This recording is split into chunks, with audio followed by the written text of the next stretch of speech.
Assalamu alaikum. My name is Professor Kulsoom and today our topic is about cell cycle.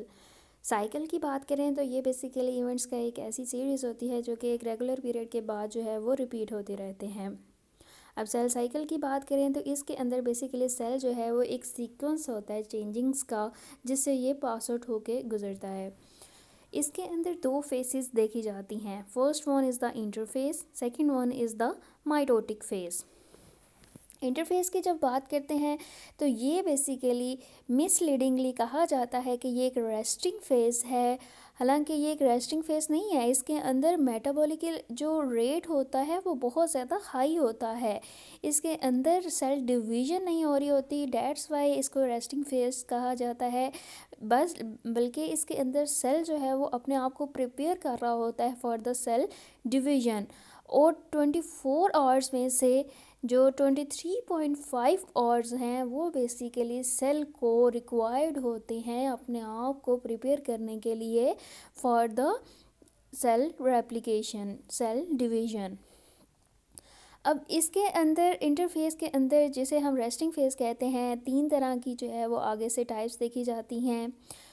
G1 phase, S phase, G2 phase. दूसरी जो phase है that is mitotic phase. ये basically आधे घंटे के अंदर होती है, जो रिमेनिंग 24 आवर में से 30 मिनट्स रह जाते हैं। इसके अंदर बेसिकली सेल डिवीज़न हो रही होती है, डैट्स वजह से हम क्या कहते हैं, माइटोटिक फेज़ कहते हैं। इंटरफेस में बेसिकली 90% जो सेल का साइकिल होता है वो इंटरफेस ने ऑक्यूपाई किया होता है। बाकी जो 10% होता है वो बेसिकली माइटोटिक फेज़ ने ऑक्यूपाई किया होता है। माइटोटिक फेज़ के अंदर बेसिकली जो हमारे पास क्रोमोसोम्स बन जाते हैं उनकी डिवीज़न होती है। अपने लेफ़्ट साइड पे देखिए स्टूडेंट्स, यहाँ पे जहाँ पे डॉटर सेल्स लिखे हुए हैं, बेसिकली यहाँ से हम साइकिल को स्टार्ट करते हैं। ये बेसिकली एक सेल है जिसके अंदर जेनेटिक मटेरियल प्रेजेंट है। ये क्या करेगा, अपने आप को जो है वो बेसिकली प्रिपेयर कर रहा होगा फॉर द सेल डिवीज़न। अब उसको अपने आप को प्रिपेयर करने के लिए सबसे पहले वो अपना जो है वो साइज़ इंक्रीज़ करेगा। जिधर G1 फेस लिखा हुआ है स्टूडेंट्स देखें, वो अपना जो साइज़ है वो इंक्रीज़ कर रहा है। नंबर ऑफ़ क्रोमोसोम्स इसके अंदर कांस्टेंट रहेंगे। अब यहाँ से फिर क्या होगा, जब वो अपना साइज़ इंक्रीज़ कर लेगा तो फिर हमारे पास DNA जो बेसिकली प्रेजेंट होता है वो रेप्लिकेट होता है, और उस फेज़ को हम क्या कहते हैं, सिंथेसिस फेज़ कहते हैं, एस फेज़ कहते हैं। जब यहाँ पे हमारे पास जो है वो जो जेनेटिक मटेरियल है वो कॉपी हो गया तो क्या होगा कि जो हमारे पास नंबर ऑफ़ क्रोमोसोम्स थे वो बेसिकली डबल हो जाएंगे। अगर हमारे पास डॉटर जो सेल था उसके अंदर 46 क्रोमोसोम थे, तो डबल होने के बाद वो रेशो क्या बन गई, 46:46। यहाँ तक जो ये फेज़ थी ये थी इंटरफेस। अब नेक्स्ट जब G2 फेज़ से आगे जो है वो माइटोटिक फेज़ के अंदर कन्वर्ट होगा तो वो डिवीज़न फेज़ होगी, जिसके अंदर सेल ने आगे से 2 डॉटर सेल्स के अंदर कन्वर्ट होना है और जेनेटिक मटेरियल जो है वो डिवाइड होना है। अब इसके अंदर क्या होगा कि जो जेनेटिक मटेरियल हमारे पास G1 एस फेज़ और G2 फेज़ के अंदर प्रेजेंट होता है, इसमें बेसिकली वो डीकंडेंस फॉर्म में होता है, क्रोमेटिन फॉर्म में होता है, थ्रेड लाइक स्ट्रक्चर्स प्रेजेंट होते हैं। लेकिन जैसे ही माइटोटिक फेज़ आती है तो उसके अंदर जो जेनेटिक मटेरियल होता है वो कंडेंस हो जाता है और क्रोमोसोम्स हमें क्लियरली विजिबल होते हैं। फिर माइटोटिक फेज़ के अंदर वो सेल 2 सेल्स में डिवाइड हो जाता है और नंबर ऑफ़ क्रोमोसोम जो हैं वो दोनों सेल्स के अंदर सेम होते हैं। आइए 1 बाय 1 इन फेजेस को डिस्कस करते हैं। सबसे पहले G1 फेज़ है। G1 फेज़ को पोस्ट माइटोटिक फेज़ भी कहा जाता है क्योंकि ये माइटोसिस के बाद हो रही होती है। तो यहाँ पे बेसिकली क्या होता है कि जो सेल की मेटाबॉलिक एक्टिविटी होती है वो बहुत ज़्यादा हाई होती है। सेल अपने आप को जो साइज़ के अंदर बहुत ज़्यादा इंक्रीज़ कर रहा होता है। इसके अलावा वो कुछ ऐसे एंजाइम्स बना रहा होता है जिसने आगे जाके नेक्स्ट फेज़ में रेप्लिकेट करना होता है DNA के मटीरियल को। इसके अलावा कुछ बेस यूनिट्स भी प्रेजेंट होते हैं। तो बेसिकली इस फेज़ के अंदर जो है वो ये सारा प्रोसेस होता है। अब जो बेस यूनिट्स हैं ये DNTP बेसिकली मोस्टली यूज्ड होते हैं। डीऑक्सी न्यूक्लियोटाइड ट्राईफॉस्फेट, ये बेसिकली बेस यूनिट्स हैं जो कि नेसेसरी होते हैं। इसके बाद सेल जो है वो नेक्स्ट फेज़ में कन्वर्ट होता है। तो इस फेज़ को बेसिकली जो टाइम रिक्वायर्ड होता है वो 9 घंटे लगते हैं। देन एस फेज़ है जिसके अंदर डीएनए सिंपली रेप्लिकेट हो जाता है और इस फेज़ को लगते हैं ऑलमोस्ट 10 आवर्स। लास्ट में G2 फेज़ है जिसे प्री माइटोटिक फेज़ भी बोला जाता है, क्योंकि ये माइटोसिस से पहले हो रही होती है और इसके अंदर कुछ स्पेसिफिक टाइप ऑफ प्रोटीन्स बन रही होती हैं, लाइक सेंट्रोसोम हैं, माइक्रोट्यूब्यूल्स हैं जिन्होंने आगे सेंट्रियोल्स बनाने होते हैं, जो कि आगे बाद में जो है वो सेल डिवीजन की फेजेस में यूटिलाइज्ड होते हैं। सेल अपने आप को प्रिपेयर कर रहा होता है, एनर्जी स्टोर्ड होती है for the separation. So basically this is about the G2 phase. अब स्टूडेंट्स यहाँ पे एक बहुत इंटरेस्टिंग बात है, जब सेल जो है वो G1 फेज़ में जा रहा होता है तो वहाँ पे कुछ चेक पॉइंट्स होते हैं प्रेजेंट। वो चेक पॉइंट्स बेसिकली ये इंश्योर करते हैं कि क्या सेल ने ऐसे बेस यूनिट्स बना लिए हैं जो आगे जाके सिंथेसिस करेंगे। जब वो ये इंश्योर कर लेता है तो ही वो आगे से G1 फेज़ में कन्वर्ट होता है और G1 से वो S में कन्वर्ट होता है। अगर कोई भी ऐसे फैक्टर प्रेजेंट ना हो तो फिर क्या होता है कि वो वहाँ पे थोड़ी देर के लिए स्टे कर जाता है G1 फेज़ पे। फिर वो क्या करता है कि वो DNTP सारे बनाता है ताकि फिर आगे जो नेक्स्ट फेज़ है उसके अंदर कोई प्रॉब्लम ना हो। ये था सिंपली सेल साइकिल के बारे में। ऐसा कुछ भी मुश्किल नहीं है। आइए अब हम डिस्कस करते हैं कि इस सेल साइकिल को कंट्रोल करने के लिए कौन कौन से फैक्टर्स यूटिलाइज्ड होते हैं। जो फैक्टर्स बेसिकली सेल साइकिल को कंट्रोल करने के लिए होते हैं, इसके अंदर सेल बेसिकली डिफरेंट ड्यूरेशंस में होकर गुजरा होता है। कुछ सेल्स ऐसे होते हैं जो कि डिवाइड करते रहते हैं कंटिन्यूसली एक्टिवली, लेकिन कुछ सेल ऐसे होते हैं जो एक दफ़ा डिवाइड होकर दोबारा डिवाइड नहीं करते। G1 फेज़ बेसिकली एक ऐसा पीरियड होता है जिसके अंदर हम सेल साइकिल को कंट्रोल कर रहे होते हैं, इसके अलावा सेल डिवीजन को भी। जैसे मैंने आपको बताया कि कुछ ऐसे चेक पॉइंट्स होते हैं सिंथेसिस फेज़ से पहले जो कि ये चेक करते हैं, इंश्योर करते हैं कि क्या सारे मटेरियल्स बन चुके हैं, तो ही वो सिंथेसिस फेज़ को स्टार्ट करते हैं। तो ऐसे पॉइंट्स को हम कहते हैं रिस्ट्रिक्शन पॉइंट्स कहते हैं। अब सेल जो है वो समटाइम्स क्या होता है इन रिस्ट्रिक्शन पॉइंट्स से आउट हो जाता है। हो सकता है कि वो G1 फेज़ में कन्वर्ट ना हो, तो उस स्टेज को फिर हम क्या कहते हैं नॉन डिवाइडिंग स्टेज, और वो नॉन डिवाइडिंग स्टेज कहलाती है G0 फेज़। अब इस G0 फेज़ के आगे फॉलोइंग फैक्टर्स हैं जिनको वन बाय वन डिस्कस करते हैं। First of all environmental factors हैं, कुछ ग्रोथ फैक्टर्स हैं, साइज ऑफ द सेल्स हैं। नंबर 4 पे control by MPF like maturation promoting factors हैं। आइए अब इनको वन बाय वन डिस्कस करते हैं। इन्वायरमेंटल फैक्टर्स, हमारी बॉडी के बहुत सारे ऐसे सेल्स हैं जो कि बेसिकली G0 फेज़ के अंदर हैं, यानी वो कंटिन्यूसली एक्टिवली डिवाइड करते जा रहे हैं लाइक लीवर सेल्स हैं। इसके अलावा कुछ इस तरह के स्पेशलाइज सेल्स भी हैं हमारी बॉडी के अंदर जो दोबारा डिवाइड ही नहीं होते, for example nerve and muscle cells. अब ये बेसिकली डिपेंड कर होता है इन्वायरमेंटल फैक्टर्स के ऊपर। अब वो इन्वायरमेंटल फैक्टर्स कौन कौन से हैं, हो सकता है वो न्यूट्रिशनल स्टेटस हो, न्यूट्रिशनल स्टेटस अच्छा भी हो सकता है, बुरा भी हो सकता है।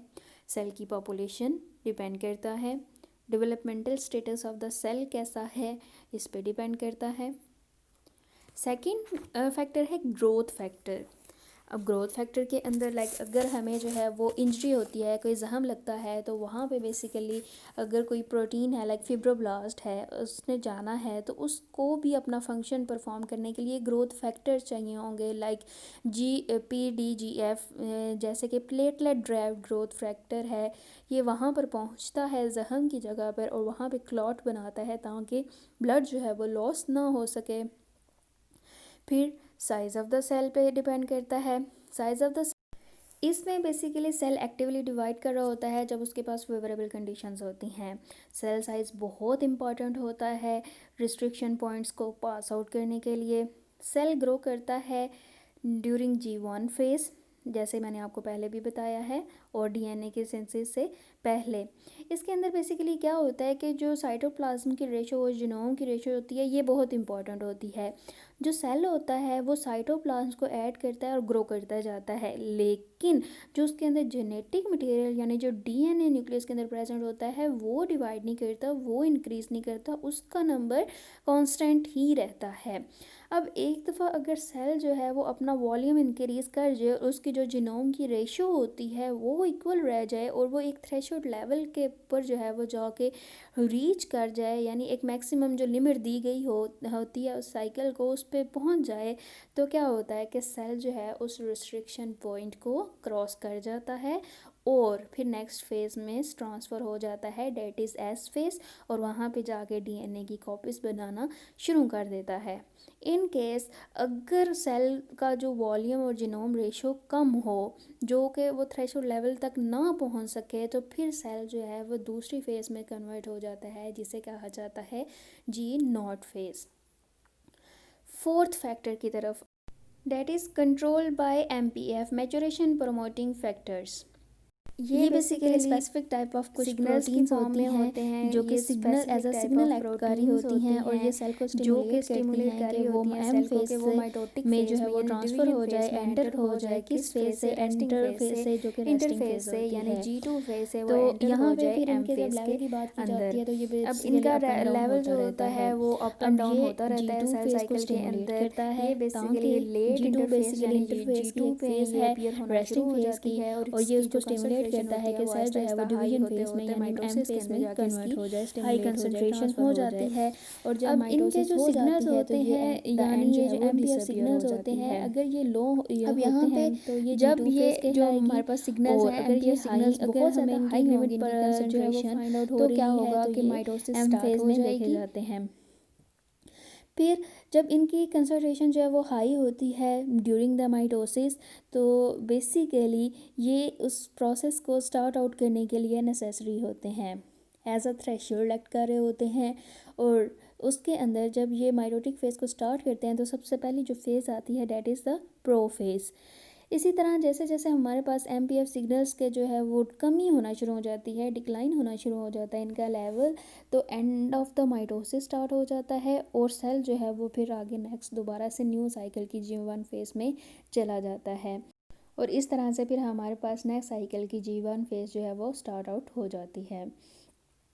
अब एमपीएफ जो है वो जो माइटोसिस इंड्यूस करवाता है ये बेसिकली एक एंजाइम के तौर पे एक्ट करता है। इसको अगर बाय डेफिनेशन देखा जाए तो ये एंजाइम्स की फैमिली से बिलोंग कर रहा होता है जिन्हें प्रोटीन काइनेज कहा जाता है, यानी कि ऐसे एंजाइम्स जो कि दूसरी प्रोटीन और एंजाइम्स को जाके एक्टिवेट करते हों, ऐसे एंजाइम्स को हम प्रोटीन काइनेज कहते हैं और एमपीएफ भी बेसिकली इसी ही से बिलोंग कर रहा होता है। एमपीएफ की आगे से फर्दर 2 टाइप्स हैं, CDC2 एंड साइक्लिन। CDC2 एक प्रोटीन काइनेज एंजाइम है जो कि हमारे पास एमपीएफ की टाइप है। ये बेसिकली रिस्पॉन्सिबल होता है सेल को रेस्टिंग फेज से डिवीजन फेज के अंदर कन्वर्ट करवाने के लिए, और ये तब तक नहीं करवा सकता जब तक कि इसके साथ साइक्लिन अटैच ना हो। साइक्लिन भी बेसिकली एक एंजाइम है, एक प्रोटीन है जो कि CDC2 के साथ अटैच्ड होता है और उसको एक्टिव फॉर्म में कन्वर्ट करता है। CDC2 की जो कंसंट्रेशन होती है वो throughout the cell cycle constant रहती है, वो चेंज नहीं होती। नेक्स्ट है साइक्लिन। साइक्लिन की जब बात करते हैं तो ये बेसिकली जैसे मैंने आपको बताया है कि ये CDC2 के साथ अटैच होता है, उसको एक्टिवेट करता है और इसकी जो कंसंट्रेशन होती है throughout the cell constant नहीं रहती, बल्कि ये वेरी करती रहती है। किसी टाइम पे ये बहुत ज़्यादा हाई होती है और किसी टाइम पे ये बहुत ज़्यादा लो होती है। और इसकी जो कंसंट्रेशन होती है वो बेसिकली G2 फेज़ के अंदर बहुत ज़्यादा हाई होती है, इंक्रीज़ होना शुरू हो जाती है। और जैसे ही ये CDC2 के साथ अटैच होता है तो जो हमारे पास मैच्योरेशन प्रोमोटिंग फैक्टर्स होते हैं उनको एक्टिवेट करता है और सेल डिवीजन जो है वो स्टार्ट हो जाती है। इस साइक्लिन प्रोटीन के बगैर जो है वो सेल कभी भी डिवीजन फेज़ के अंदर एंटर नहीं होता, बल्कि वो फिर किस में कन्वर्ट हो जाता है, वो G0 फेज़ के अंदर कन्वर्ट हो जाता है और कंसंट्रेशन का जैसे मैंने आपको बताया कि साइक्लिन जो है वो वेरी करती रहती है, और जैसे ही हमारे पास जो है वो साइक्लिन का सेल साइकिल का एंड आता है तो ये साइक्लिन प्रोटीन डिस्ट्रॉय हो जाती है, और फिर दोबारा से जब न्यू साइकिल स्टार्ट होता है तो ये भी बनना शुरू हो जाती है। इसी बेस पे इसका नाम साइक्लिन रखा गया है, यानी एक साइकिल है बनने और टूटने का। तो जैसे ही हमारे पास न्यू साइकिल आता है तो ये बनना शुरू हो जाती है, और at the end of the cell cycle ये ख़त्म हो जाती है। Thank you so much. ये आज का हमारा टॉपिक था सेल साइकिल के बारे में और उसको कंट्रोल कैसे किया जाता है। अगर आपको वीडियो पसंद आई तो काइंडली लाइक एंड शेयर कर दें, और इसके अलावा अगर आप मेरे चैनल पर न्यू हैं तो इसे सब्सक्राइब करके आप मुझे जो है वो मज़ीद सपोर्ट कर सकते हैं। Thank you so much. अल्लाह हाफिज़।